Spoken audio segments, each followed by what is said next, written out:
So hey guys, welcome back to my channel dream boys 94. So today నేను మీకు ఒక మంచి స్టోరీ అయితే నేను రాశాను కాబట్టి దాన్ని మీతో షేర్ చేసుకోవడానికి మీ మీ మీ దగ్గరికి అయితే వచ్చేసాను. సో ఈ వీడియో అందుకే చేస్తున్నాను. సో ఆ వీడియో వచ్చేసి ఒక two boys best friends story.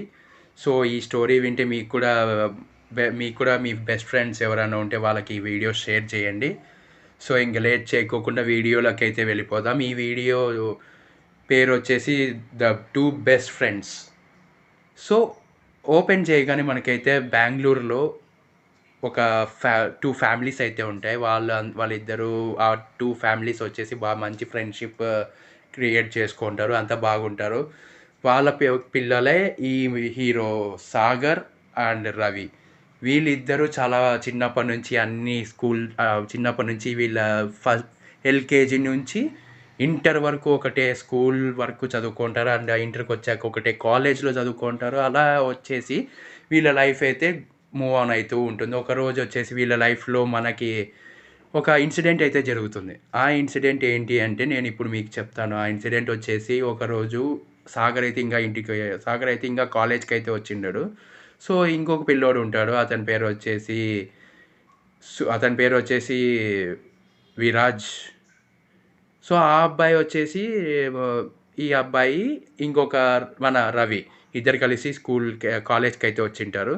So అలా కాలేజ్కి వచ్చినప్పుడు వీళ్ళు ఏం చేస్తారంటే అక్కడ వచ్చే వరకు ముందే వచ్చేసింటారు కాబట్టి వీళ్ళకి ఏం చేయాలో అర్థం కాక అక్కడ కొంత సీనియర్స్ ఉంటారు. ఆ సీనియర్స్ ఫుట్బాల్ ఆడుతుంటారు.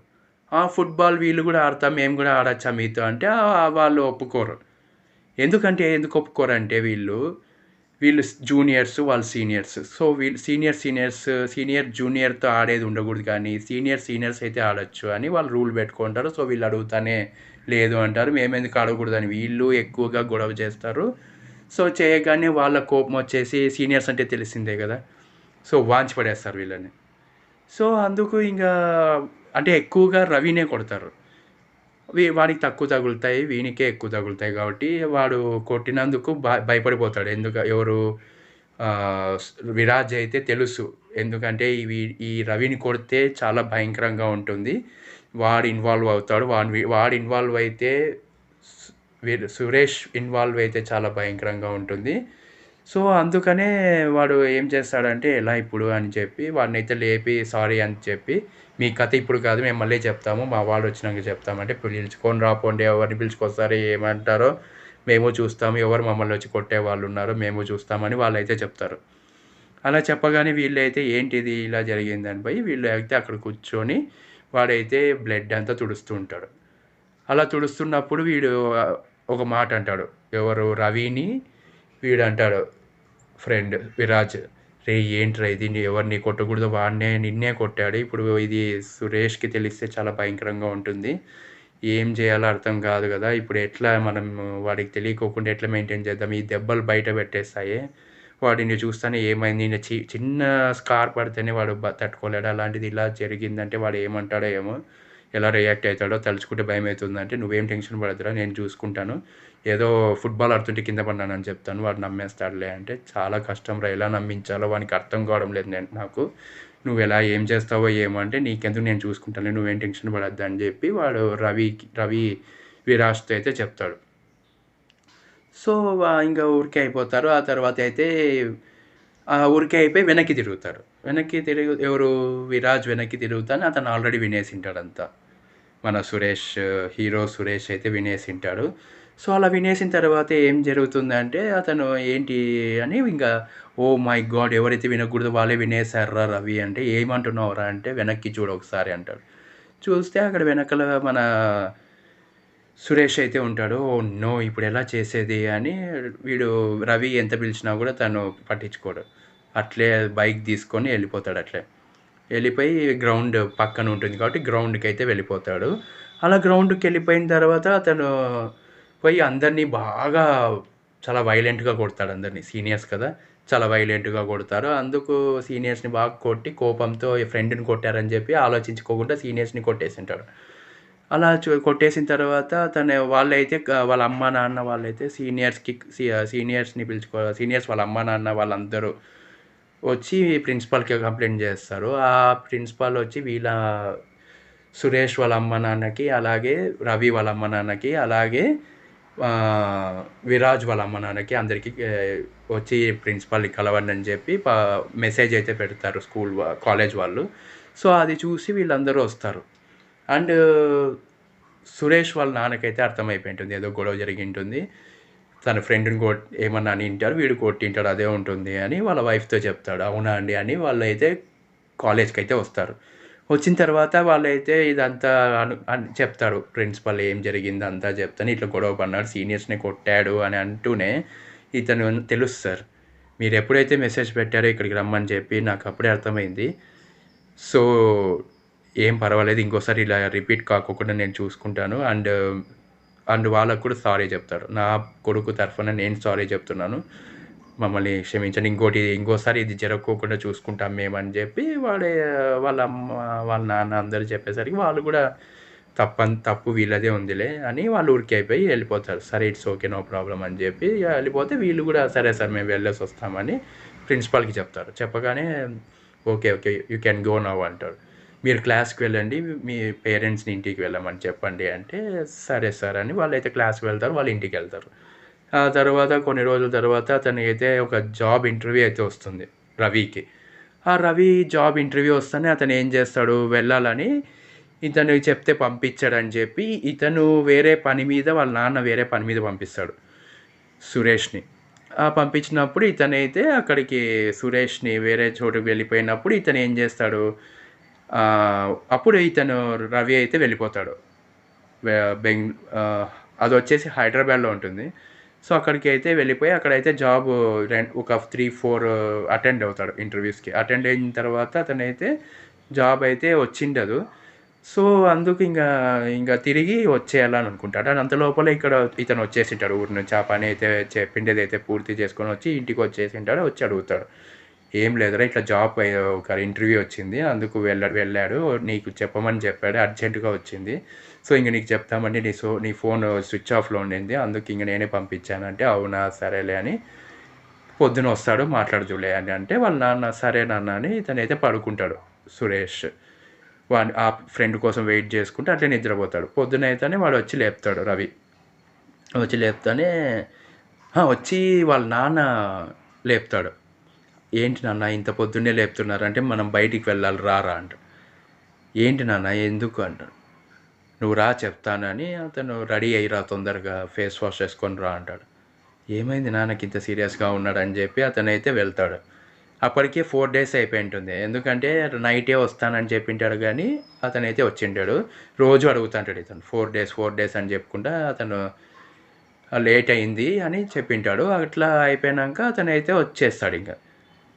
సరే అని కిందికి వస్తాడు ఫ్రెష్ అయ్యి. ఏమైంది నాన్న ఎందుకు అట్లా తొందరగా రమ్మన్నారు నన్ను అంటేనే అతను ఏం లేదురా, మనము రవి వాళ్ళ ఇంటికి వెళ్ళాలి. ఏం నాన్న ఏమైంది, ఏమన్నా బాగలేదా రవికి అంటే లేదు, నువ్వు క్వశ్చన్స్ వేయకోకుండా నాతో పాటు బయలుదేరంటాడు.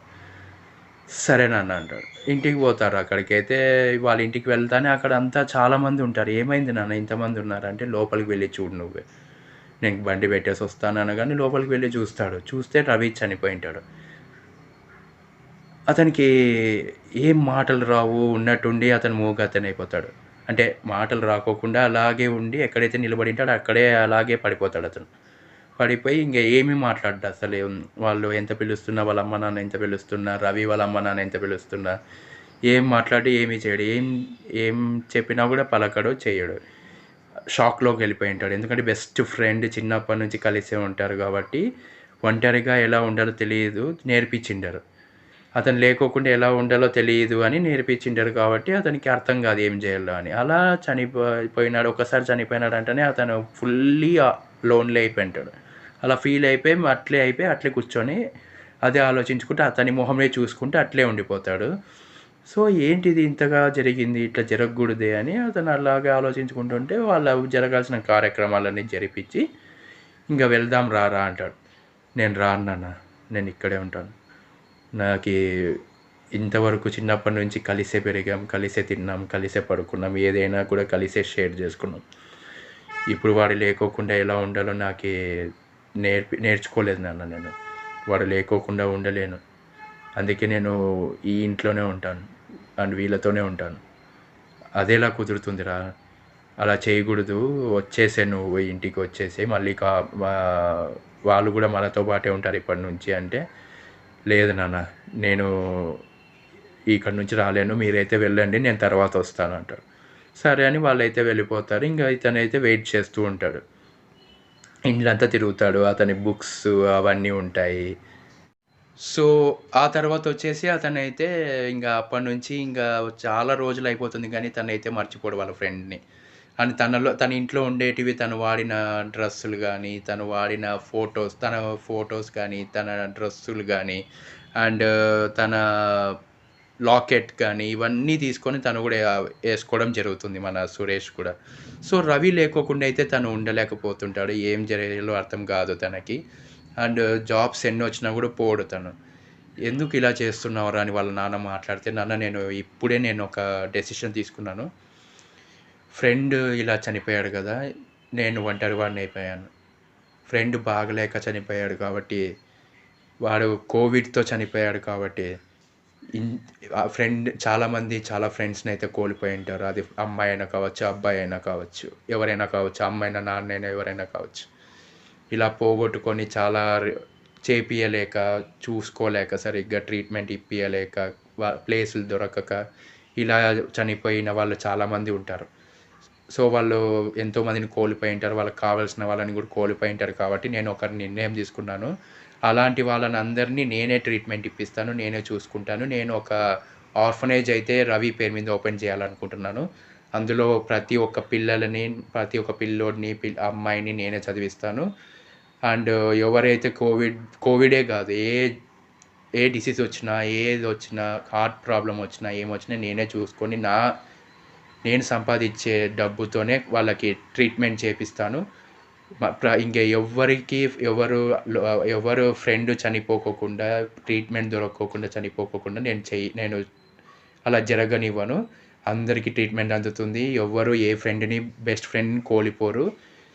నేను ఈ నిర్ణయం తీసుకున్నాను నేను. సో మీరేమంటారో చెప్పండి అంటే, ఇది మంచి నిర్ణయం, నీ ఇష్టం ఏమన్నా చెయ్యి, కానీ నువ్వు సంతోషంగా ఉంటేనే మాకు ముఖ్యమా, నువ్వు సంతోషంగా ఉండడం మాకు కావాలి అంటారు వాళ్ళ అమ్మ నాన్న. థ్యాంక్స్ నాన్న, రేపటి నుంచే పనులు మొదలు పెడతాను అని అనగానే, ఇంక అప్పటి నుంచి అతను ఫ్రెండ్ ఎందుకు చనిపోయినాడు? COVID-19తో చనిపోయినాడు. బెడ్లు దొరకక చనిపోయినాడు. ట్రీట్మెంట్ సరిగ్గా అందక చనిపోయినాడు. కాబట్టి అట్లా ఆ సిచ్యువేషన్ ఇంకెవరికి రాకూడదు అని అతను ఈ డెసిషన్ అయితే తీసుకుంటాడు. అలాగే అతను చెప్పినట్టే ఒక ఆర్ఫనేజ్ని అయితే తీసుకుంటాడు. అందులో అమ్మాయిల్ని, అబ్బాయిల్ని, చిన్న చిన్న పిల్లలని, ఎవరైతే చదువుకోలేకపోయినారో వాళ్ళందరికీ చదువు ఇప్పిస్తూ ఉంటాడు. అండ్ ఎవరైతే హార్ట్ సర్జరీ చేయించుకోలేక అట్లా చనిపోయి ఉంటారు కదా, అట్లా వాళ్ళకు కూడా హార్ట్ సర్జరీ చేయించి అలా అందరినీ అట్లా చూసుకుంటూ, అందరితో అట్లా అతని లైఫ్ని అట్లా లీడ్ చేస్తూ ఉంటాడు. అండ్ ఆ చిన్న చిన్న పిల్లలలో ఎవరైతే అబ్బాయిలు ఉంటారో వాళ్ళకి చదువు ఇప్పించి, వాళ్ళకి కావాల్సినవన్నీ చూసుకొని, వాళ్ళకి బట్టలు, మళ్ళీ ఫుడ్, మళ్ళీ కావాల్సినవన్నీ ఇప్పించి, అప్పుడు ఆ పిల్లల్లో వచ్చే, ఆ కళ్ళల్లో వచ్చే ఆ స్పార్క్ చూసి అతను చాలా హ్యాపీగా ఫీల్ అవుతాడు. ఆ పిల్లలలో ఇతని బెస్ట్ ఫ్రెండ్ అయిన రవిని అయితే చూసుకుంటూ అలా లైఫ్ అంతా లీడ్ చేస్తూ ఉంటాడు. ఇలా చేస్తూ ఉంటాడు. సో అందరూ చాలామంది ఇట్లా చనిపోయిన వాళ్ళని మనం చూసాం COVID-19 అప్పుడు. సో అందుకే నేను ఈ వీడియో చేస్తున్నాను. అప్పుడు చేయలేకపోయినాను, సో ఇప్పుడు చేస్తున్నాను. సో ఈ వీడియో అందరికీ నచ్చితే ప్లీజ్ లైక్ చేయండి అండ్ షేర్ చేయండి. ప్రతి ఒక్కరికి అందేలాగా చూడండి. ప్రతి ఒక్కరు ఈ వీడియో చూసేలాగా చేయండి. సో అందరికీ తెలియాలి. అందరికీ ఈ వీడియో అయితే వెళ్ళేటట్టు మీరే చేయాలి. అందరూ చూడాలి, తప్పకుండా చూడాలి ఈ వీడియోని. ఎవరు మిస్ అవ్వద్దు. సో ఇంకా ఎవరైనా నా ఛానల్ని సబ్స్క్రైబ్ చేసుకోకుండా ఉంటే వాళ్ళు ముందే లైక్ చేసి, షేర్ చేసి సబ్స్క్రైబ్ చేసుకోండి. అండ్ బెల్ ఐకాన్ని మాత్రం క్లిక్ చేసి ఆల్లో పెట్టుకోండి. అప్పుడే నేను పెడుతూనే మీకు వెంటనే నోటిఫికేషన్స్ అయితే వస్తాయి.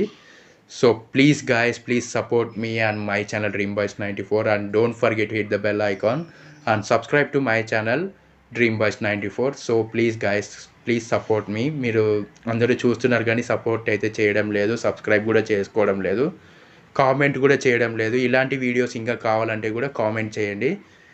సో ఇలాంటివే కాదు, ఇంకా మీకు ఎలాంటివి చేయాలని చూస్తున్నారో అలాంటివి మీకు కావాలంటే ఏవేవి కావాలో అవన్నీ కామెంట్ చేయండి, నేను తప్పకుండా అవి అయితే చేస్తాను. సో అంతవరకు this is Karthik signing off. జై హింద్. See you guys.